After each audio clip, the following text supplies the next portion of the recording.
Back students, আবার আজকে আমরা তড়িৎ শক্তি ক্ষমতা ক্লাস 12 এর ফিজিক্সের সেকেন্ড পার্ট আজকে আলোচনা। আমরা বৈদ্যুতিক ফিউজ এটা সম্বন্ধে প্রথম পার্টে আলোচনা করছি। কি দেখো, বৈদ্যুতিক ফিউজ আর কিছু না, বৈদ্যুতিক ফিউজ তোমরা ক্লাস 10 এ পড়েছো যে এমন একটা রোধক যা রোধাঙ্ক উচ্চ। রোধাঙ্ক কি? রোধাঙ্ক উচ্চ আর গলনাঙ্ক নিম্ন। গলনাঙ্ক নিম্ন, এগুলো তোমাদের পরিচিত। বৈদ্যুতিক ফিউজের রোধাঙ্ক উচ্চ এবং গলনাঙ্ক, রোধাঙ্ক উচ্চ এবং গলনাঙ্ক নিম্ন। গলনাঙ্ক কি? নিম্ন। এইবার দেখো, আমরা এই ফিউজের সর্বোচ্চ প্রভাব হওয়ার শর্তটা আলোচনা করব। তাহলে এর মধ্যে দিয়ে যখন তড়িৎ প্রবাহ হয় তখন উৎপন্ন তাপ কি করে? এখানে তাপ উৎপন্ন হয়। সেই তাপ কি হয়? সেই তাপ এই ফিউজটাকে গলিয়ে দিতে সাহায্য করে। সেই জন্য এই গলনাঙ্ক নিম্নমানে রাখা হয়। আমাদের পাঠ হবে এই ফিউজের সর্বোচ্চ কত প্রভাব সহ্য করতে পারে, অর্থাৎ সর্বোচ্চ প্রভাব কত সহ্য করতে পারে। বিভিন্ন ধরনের ফিউজ হয়, মনে রাখবে ফিউজের বিভিন্ন টাইপ হয়, বুঝছে তো? কোনোটা 5 অ্যাম্পিয়ারের ফিউজ, তোমাদের ঘরের বোর্ডে থাকে 5 অ্যাম্পিয়ারের ফিউজ, অর্থাৎ কোনোটা 15 অ্যাম্পিয়ারের ফিউজ, অর্থাৎ সর্বোচ্চ 5 অ্যাম্পিয়ারের ফিউজ। এর অর্থ কি? 5 অ্যাম্পিয়ারের ফিউজ সর্বোচ্চ 5 অ্যাম্পিয়ার প্রভাব এরা সহ্য করতে পারে। 15 অ্যাম্পিয়ারের ফিউজ, এর অর্থ কি? ফিউজটা সর্বোচ্চ 15 অ্যাম্পিয়ার প্রভাব সহ্য করতে পারে। যদিও এখন এই ফিউজগুলো আর এখন ব্যবহার হয় না, এর পরিবর্তে এমসিবি চলেছে, বুঝলি? এর পরিবর্তে কি এসেছে? এমসিবি। এখন আমরা এই ফিউজ দিচ্ছি another type of fuse, MCB, manager circuit breaker. এটা কিন্তু হিট এর পদ্ধতিতে কাজ করে না, অন্য পদ্ধতিতে কাজ করে। এর সম্বন্ধে আলোচনা পরে আছে। নেক্সট আসি, আমাদের এই পার্টটা দেখবো এই ফিউজের মধ্যে সর্বোচ্চ কত প্রভাব গেলে ফিউজটা কি সর্বোচ্চ প্রভাব পাওয়ার শর্তটা আমরা আলোচনা করব এই পরের অধ্যায়ে। দেখো, সর্বোচ্চ নিরাপদ প্রভাব। একটা ফিউজ আছে,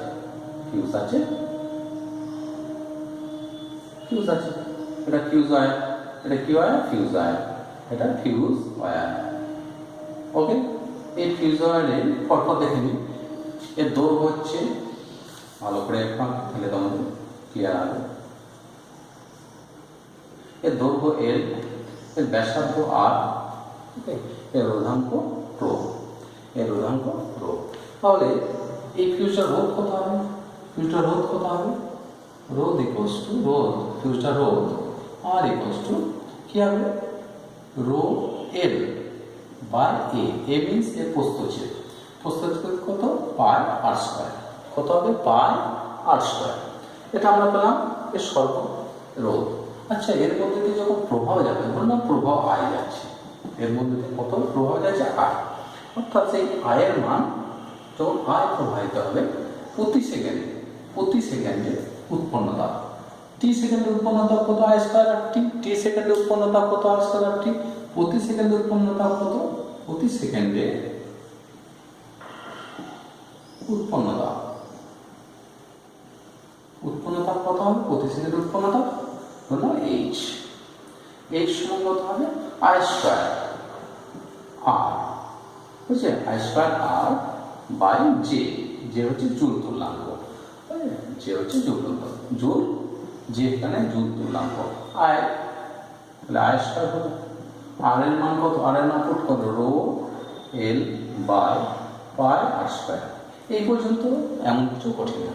পরের পার্টটা, এই রোধটাকে আমি রিপ্লেস করলাম এইভাবে, এটাই তো রোধ তো আর কিছু না, একটা ওয়্যার যার ব্যাসার্ধ আর, দৈর্ঘ্য এল। এইবার খেয়াল, ব্যাসার্ধ আর, দৈর্ঘ্য এল। ধরুন এর মধ্যে দিয়ে প্রভাব আই যাচ্ছে, প্রভাব কত হচ্ছে? আই। ফলে কি হবে? এ ক্রমশ উত্তপ্ত কেন হবে? তড়িৎ কোষ থেকে তাপ এর মধ্যে সাপ্লাই দেবে। এ যে পরিমাণ তাপ উৎপন্ন করবে সেই তাপের একটা অংশ কি নিজের উষ্ণতা বৃদ্ধি করবে আর বাকি অংশটা বিকিরণ করতে থাকবে। ধরে নাও এ এমন একটা স্টেডি স্টেট অর্থাৎ স্টেডি স্টেট অবস্থায় কি হবে, এ যে পরিমাণ তাপ বিকিরণ করবে, যে পরিমাণ তাপ বিকিরণ করবে, ঠিক সেই পরিমাণ তাপ উৎপন্ন করবে, ঠিক সেই পরিমাণ তাপ উৎপন্ন করবে। অর্থাৎ steady state condition, steady state বলা হয়। স্টেডি স্টেট কন্ডিশনে কি করবে, এ যে পরিমাণ তাপ উৎপন্ন করবে সেই পরিমাণ তাপ কি ব্যয় করবে। তাহলে তখন নিজের তাপমাত্রা আর বৃদ্ধি করবে না, নিজের তাপমাত্রা আর বৃদ্ধি করছে না।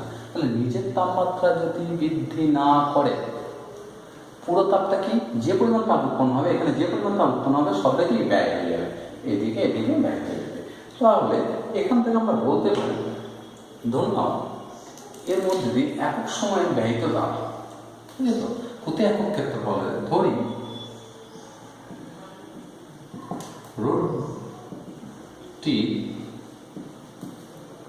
মধ্য দিয়ে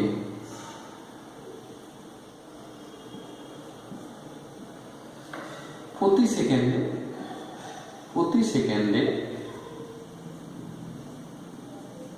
প্রতি একক ক্ষেত্রফলে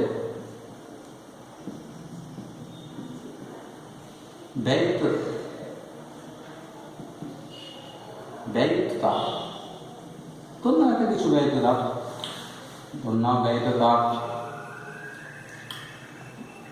ব্যয় করছে, তো নাম এইচ, এটা ব্যয়িত তাপ এইচ। তাহলে প্রতি একক ক্ষেত্রফলে প্রতি সেকেন্ডে ব্যয়িত তাপ এইচ। তাহলে এখান থেকে আমরা বলতে পারি, কি বলতে পারি, দেখো প্রতি ব্যয়িত তাপ এইচ বলে, এই যে এটা ধরো একটা রোধক, এই যে রোধকটা আমি দেখাচ্ছি, এইটার দিয়ে প্রভাব আছে, এদের যাচ্ছে। তাহলে এই বক্রতল তাপটা কোথায় বিকিরণ করবে, এই বক্রতল দিকে, এখানে এখানে এখানে এখানে এই তল দিয়ে বিকিরণ করবে। অর্থাৎ এই যে আমি অ্যারোগুলো দেখেছি, এই ধারে তাপ বিকিরিত হবে। তাহলে তাপটির মধ্যে প্রতি সেকেন্ডে যদি এত হয়, তাহলে তাপটি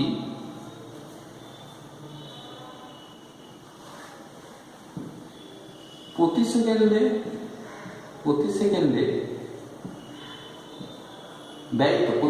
ব্যয়িত তাপ কত হবে, প্রতি সেকেন্ডে ব্যয়িত তাপ হবে, প্রতি সেকেন্ডে ব্যয়িত তাপ কত হবে, প্রতি সেকেন্ডে ব্যয়িত তাপ হবে এর ক্ষেত্রফল, দ্যাট মিনস এইটার ক্ষেত্রফল, এটার ক্ষেত্রফল কত, দেখো চোঙের পার্শ্বতল অর্থাৎ বক্রতলের ক্ষেত্রফল কত, 2πr ইন্টু এর হাইট মানে কত, এল, হাইট মানে কত, এল, তাহলে এর হচ্ছে এল। তাহলে দেখো উৎপন্ন তাপ ছিল এটা স্টেডি স্টেট কন্ডিশনে, আচ্ছা সরি, এটা হলো ক্ষেত্রফল, কিন্তু প্রতি সেকেন্ডে এইচ আছে, এইচ। তাহলে প্রতি সেকেন্ডে যে পরিমাণ তাপ উৎপন্ন করছে সেই পরিমাণ তাপ ব্যয় করছে, যে পরিমাণ উৎপন্ন করছে সেই পরিমাণ তাপ ব্যয় করছে। তাহলে আমরা বলতে পারি শর্তানুসারে, শর্তে কি এইটা ইকুয়াল এটা, শর্তে ব্যয়িত তাপ হলো 2πr/L/H। তাপটা ব্যয় করছে তার জন্য, প্রবাহিত তাপ উৎপন্ন হচ্ছে, সেই উৎপন্ন তাপ কত, I²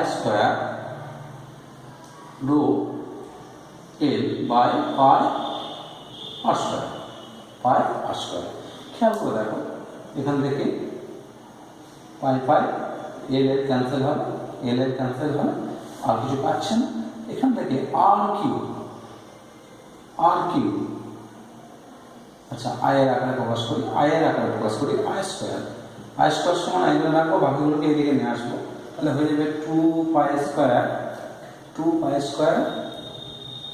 এইচ আর খেয়াল করে দেখো তো, এটা ধ্রুবক, নাকি ধ্রুবক কোয়ান্টিটি, এটা যদি ধ্রুবক হয় তাহলে I² ভ্যারিজ আর কিউ,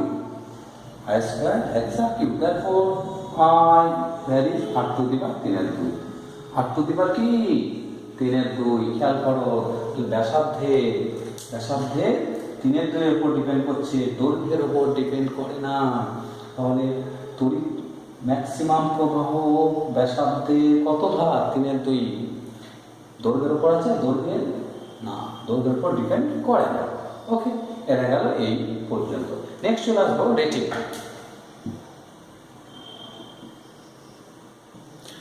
আচ্ছা খেয়াল করো, আমরা যে বৈদ্যুতিক যন্ত্র ইলেকট্রিক্যাল ইনস্ট্রুমেন্টগুলো ব্যবহার করি প্রত্যেকে কিন্তু রেটিং করা থাকে। যেমন ধরো একটা ল্যাম্প ব্যবহার করলে, একটা ল্যাম্প তুমি নিয়ে গেলে বাজার থেকে, একটা ল্যাম্প কিনে আনলে, বুঝলে তো, ল্যাম্প, এর মধ্যে দেখবি ল্যাম্পের গায়ে অর্থাৎ রেটিং করা থাকে।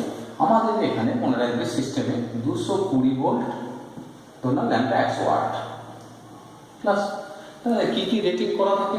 ভোল্টেজ রেটিং এবং ডাবল পার ওয়াট রেটিং, দুটো রেটিং করা থাকে। এই দুটো রেটিং থেকে আমরা কী কী জানতে পারবো? খেয়াল করে দেখো, প্রত্যেকটা বৈদ্যুতিক যন্ত্রকে এই রেটিং, ভোল্টেজ রেটিং এবং ওয়াট রেটিংটা করা থাকে। তুমি ধরো একটা ফ্যান নিয়ে, ফ্যানেরও রেটিং করা আছে, কত ভোল্টেজ। এই রেটিং শব্দের অর্থ কী প্রথম সেটা দেখে দেখো। এই ল্যাম্পটিকে যদি আমরা 220 ভোল্ট বিভবের সঙ্গে যুক্ত করি, তাহলে এই ল্যাম্পটি প্রতি সেকেন্ডে 100 জুল, ওয়াট মানে প্রতি সেকেন্ডে 100 জুল তড়িৎ শক্তি, অর্থাৎ কি প্রতি সেকেন্ডে 100 জুল শক্তি ব্যয় করে। তাহলে 220 ভোল্টে 1% থেকে যুক্ত করি, প্রতি সেকেন্ডে কত? 100 জুল তড়িৎ শক্তি ব্যয় করবে। ওয়াট মানে জুল পার সেকেন্ড, প্রতি সেকেন্ডে 100 জুল তড়িৎ শক্তি ব্যয় করবে।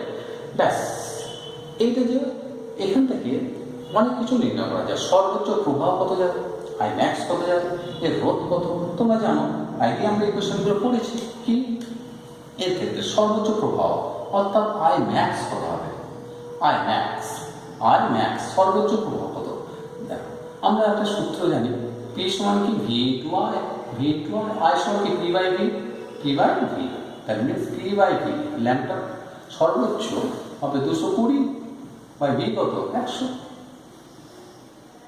পি সমান ভি আই, পি সমান সরি উল্টো হলো, ক্ষমতা যে 100, ক্ষমতা হচ্ছে 100 আর ভিটা কি 220, মোটামুটি এইরকম একটা আসবে, 0.45 মতন আসে, 45 অ্যাম্পিয়ার।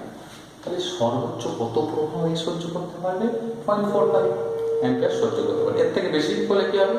এর থেকে বেশি হলে কেটে যাবে। অর্থাৎ আমি যদি ল্যাম্পটাকে 200-300 ভোল্টের সঙ্গে যুক্ত করি, তাহলে কি হবে? ল্যাম্পটা ইউজ হয়ে যাবে। কেন? তখন তার প্রতি সেকেন্ডে ব্যয়িত শক্তি 100 থেকে বেশি হবে। 100 থেকে বেশি হলেই ল্যাম্পটা কেটে যাবে, অর্থাৎ ল্যাম্পটা ফিউজ হয়ে যাবে। তাহলে ম্যাক্সিমাম, আই ম্যাক্সিমাম। নেক্সট চলে এসো এর আর, পি এর ইকুয়েশন আরটা জানি, পি সমান কি ভি স্কয়ার বাই আর, ক্ষমতা পি সমান ভি স্কয়ার বাই আর। আর এখানে কি রেজিস্ট্যান্স অফ দ্য বাল্ব, তাহলে R equals to V square by P, that means ভিটা কি 100 ভোল্টে কত? 220 ভোল্ট, তাহলে 220 স্কয়ার বাই পি, ই মানে কত? 100। ব্যাস, এটা রেজিস্ট্যান্স করলে আসবে। তাহলে 220 কে আমি ক্লিক করতে পারি, 220 into 220 dash dash dash 22 into 22 into 22 something একটা কিছু আসবে, 484 মানে যত সম্ভব এত। তাহলে এই ল্যাম্পটার রোধ 484, আমরা পেলাম 484। খেয়াল করে দেখো, ল্যাম্পের কিন্তু রোধটা ফিক্স থাকে, কারণ ল্যাম্পের কি রেটিং থাকে? ভি এবং পি। অর্থাৎ একটা ল্যাম্পের সর্বাধিক রোধ এতই হবে, অর্থাৎ রোধটা ফিক্স থাকে। সর্বাধিক ভোল্টেজ 220 আর ক্ষমতা কত ব্যয় করবে? 100 ওয়াট। অর্থাৎ 220 ভোল্টে 1% জয়েন করলে প্রতি সেকেন্ডে 100 জুল তড়িৎ শক্তি ব্যয় করবে এবং ল্যাম্পটি সর্বোচ্চ উজ্জ্বলতায় জ্বলবে। এটা পর্যন্ত আমরা পেলাম। খুব সুন্দর কয়েকটা প্রশ্নের সঙ্গে আমরা পরিচয় ঘটাবো। ওকে, কতগুলো প্রশ্ন দেখে না, কতগুলো প্রশ্নের সাথে আমরা পরিচয় ঘটাবো।